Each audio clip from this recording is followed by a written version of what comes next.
Next हमारा topic है irrigation.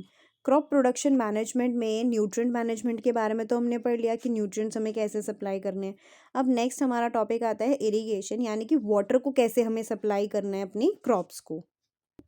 So what is irrigation? Irrigation is the artificial supply of water to crops. जब हम crops को artificially water supply कर रहे हैं एट रेगुलर इंटरवल्स, है ना, रेगुलर इंटरवल्स पे प्रोवाइड कर रहे हैं वाटर को to help in their growth and increase crop yield. किस लिए प्रोवाइड कर रहे हैं? ताकि क्रॉप्स की ग्रोथ अच्छी हो सके और क्रॉप की प्रोडक्टिविटी, क्रॉप का यील्ड जो है वो इंक्रीज हो सके। ठीक है। सो क्या है इरिगेशन? इरिगेशन है क्रॉप्स को वाटर सप्लाई करना रेगुलर इंटरवल्स पे। ठीक है, ताकि उनकी ग्रोथ, उनकी प्रोडक्टिविटी अच्छी हो सके।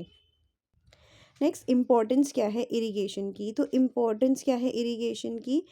इससे क्रॉप्स को एडिक्वेट वाटर सप्लाई मिलते हैं, है ना, यानी कि जितनी ज़रूरत हो उनको वाटर सप्लाई मिल जाता है। नेक्स्ट, इससे जो क्रॉप्स हैं वो टाइमली ग्रो कर पाती हैं, हायर यील्ड हो पाता है ना। इसके अलावा मल्टीपल क्रॉपिंग भी हम कर सकते हैं एक ही ईयर के अंदर, और प्लस हमें अनसर्टेन रेनफॉल के ऊपर डिपेंड नहीं रहना पड़ता। नेक्स्ट, अगर हम बात करें मेथड्स ऑफ इरिगेशन की, तो इरिगेशन के दो मेथड होते हैं। एक ट्रेडिशनल मेथड जो हम बहुत पहले से यूज़ करते आ रहे हैं, और नेक्स्ट आता है मॉडर्न मेथड।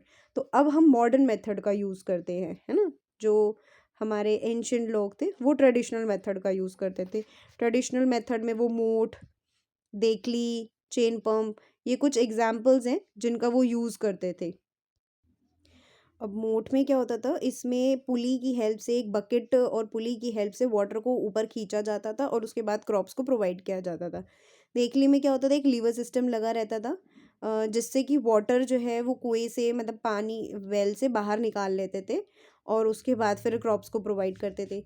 चेन पंप में क्या होता था, एक बकेट्स की ना सीरीज जो है, मतलब बहुत सारी बकेट्स जो है वो टांग देते थे और उससे जब उसको खींचते थे ऊपर, तो एक साथ वो सारी बकेट्स ऊपर आ जाती थी और फिर पूरे क्रॉप में, पूरे फील्ड में पानी पहुंच जाता था।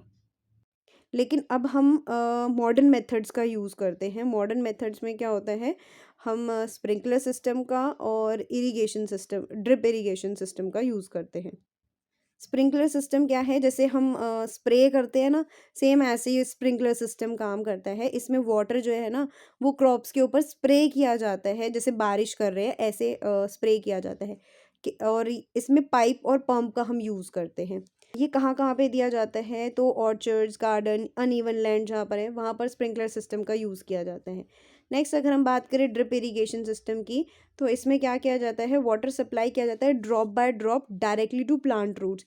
यानी कि इसमें हम क्या करते हैं ना, एक पाइप की तरह बिछा देते हैं, एक ट्यूब की तरह बिछा देते हैं और उसमें एक एक प्लांट के पास वो ड्रॉप बाय ड्रॉप वाटर पहुंचता है। ठीक है, ये मोस्ट एफिशिएंट मेथड है जिससे हम वाटर को सेव कर सकते हैं। और ये सूटेबल किस चीज़ के लिए रहता है? हॉरिकल्चर के लिए, ड्राई एरियाज़ के लिए और कैश क्रॉप्स के लिए ये सूटेबल होता है।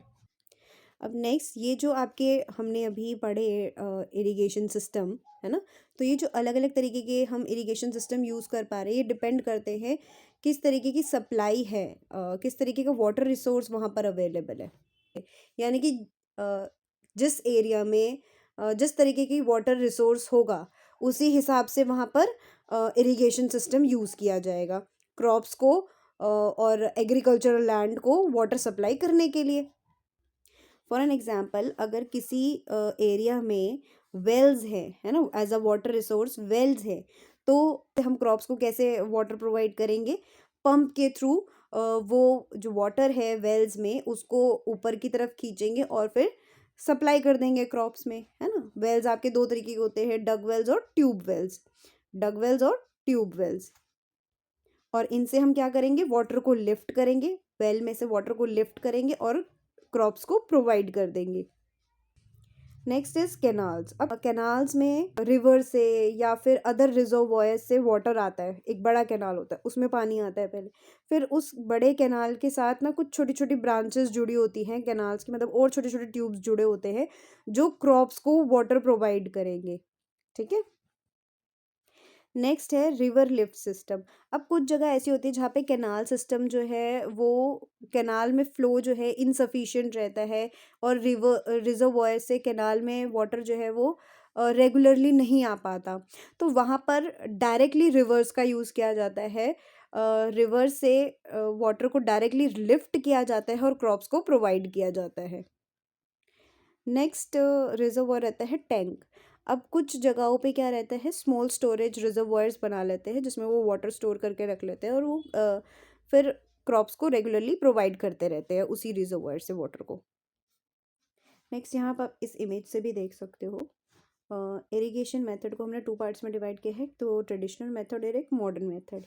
जो ट्रेडिशनल मेथड होता है उसमें हम सरफेस इरिगेशन करते हैं, यानी कि पूरे फील्ड को वाटर प्रोवाइड करते हैं, जैसे कि यहाँ पे आप देख सकते हो फ्यूरो मेथड है, फ्लडिंग मेथड है, मैनुअल वाटरिंग मेथड है ना।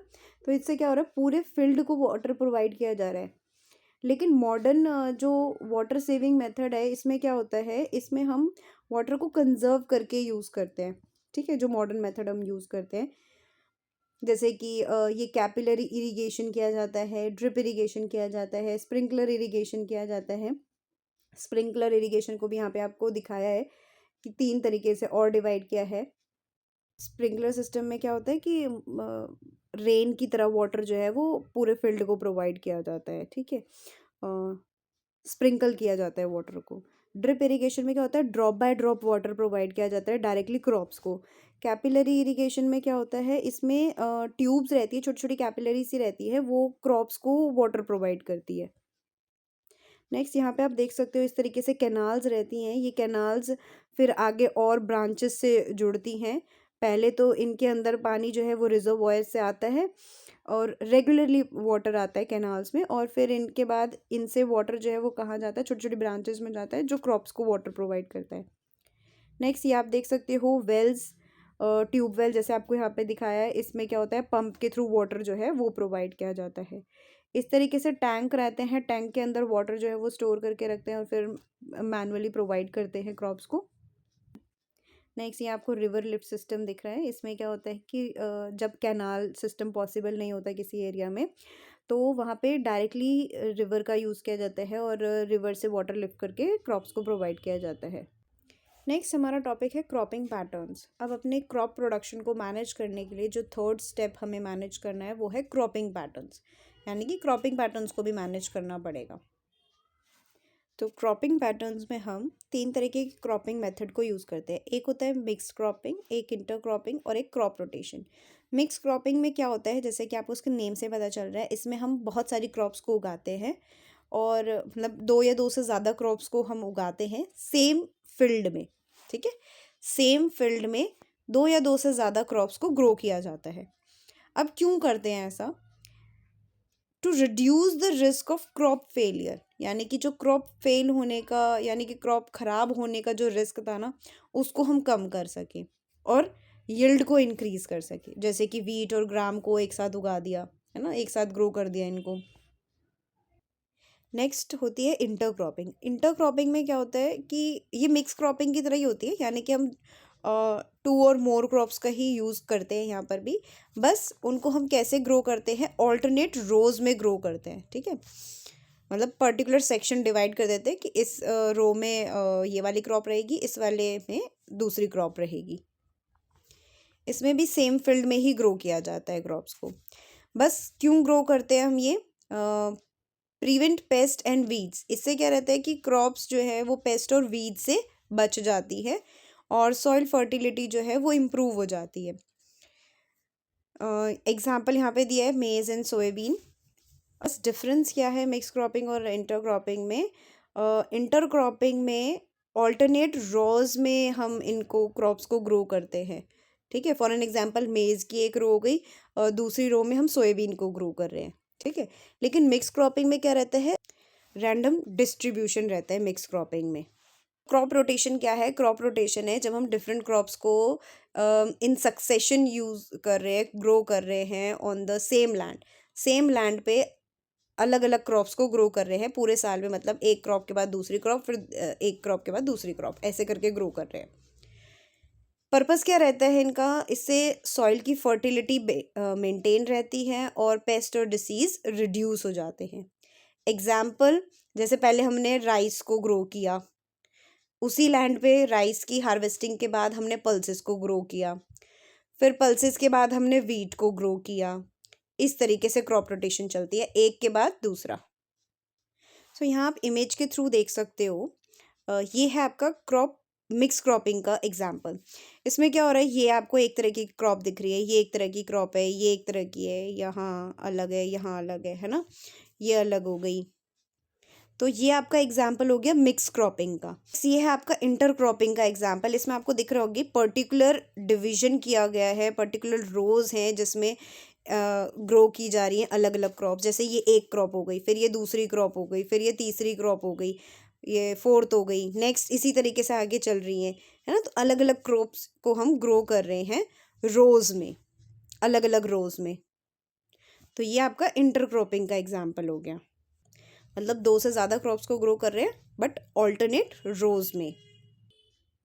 नेक्स्ट ये आप क्रॉप रोटेशन का एग्जांपल देख सकते हो। जैसे पहले पोटैटो फैमिली को ग्रो किया, ठीक है, एक ही साल में पहले पोटैटो फैमिली को ग्रो किया, फिर उसके बाद लेग्यूम्स को ग्रो किया, फिर ब्रासिकस को एंड देन रूट्स को। तो पूरे साल में ये 4 तरीके की क्रॉप्स उन्होंने ग्रो की, एक के बाद एक, उसी सेम लैंड पे।